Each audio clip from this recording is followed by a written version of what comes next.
سید المرسلین اما بعد فاعوذ باللہ من الشیطان الرجیم بسم اللہ الرحمن الرحیم۔ اللہ تعالیٰ کے فضل و کرم سے ہمارا یہ درس قرآن جاری و ساری ہے انشاءاللہ تعالیٰ العزیز۔ آج ہم سورہ المائدہ آیت نمبر 3 سے متعلق سننے کی سعادت حاصل کریں گے۔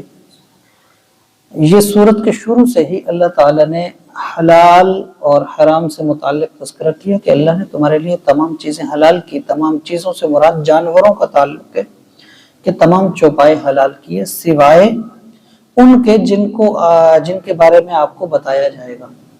تو پھر کچھ کا ذکر کیا گیا کہ شعائر اللہ جو ہیں انہیں اپنے لیے حلال نہ سمجھو، اور مختلف چیزوں سے ہوتے ہوئے یہاں اب فرمایا جا رہا ہے، فرمایا ان جانوروں کا ذکر، حرمت علیکم، فرمایا تمہارے لیے حرام کیا گیا، المیتۃ، میت یعنی کہ مردار جانور۔ مردار سے مراد یہ کہ جو اپنی موت مر جائے، تو اپنی موت جو جانور مر جائے مردار ہے تو وہ جائز نہیں ہے، حرام ہے۔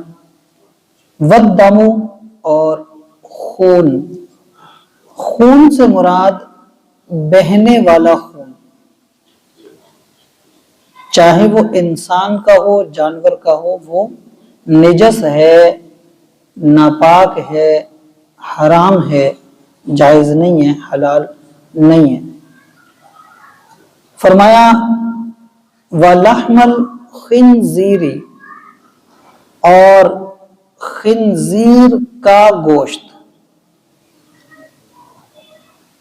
خنزیر ایک ایسا جانور ہے کہ جس کے بال، کھال، گوشت سب کچھ نجس ہے، سب کچھ حرام ہے، کچھ بھی اس کا درست یعنی حلال نہیں ہے۔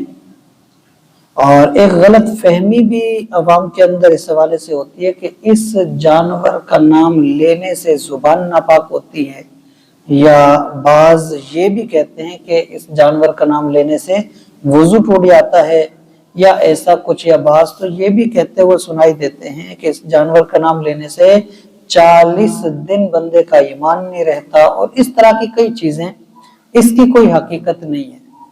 یہ جانور نجس ضرور ہے، بنسبت دوسرے جانوروں کے زیادہ ہے کہ بعض جو دوسرے جانور ہیں وہ اس طرح سے ناپاک نہیں ہیں، لیکن یہ بالکل ہی نجس ہے، یہ ناپاک ہے، اور یہ بالکل حرام جانور ہے۔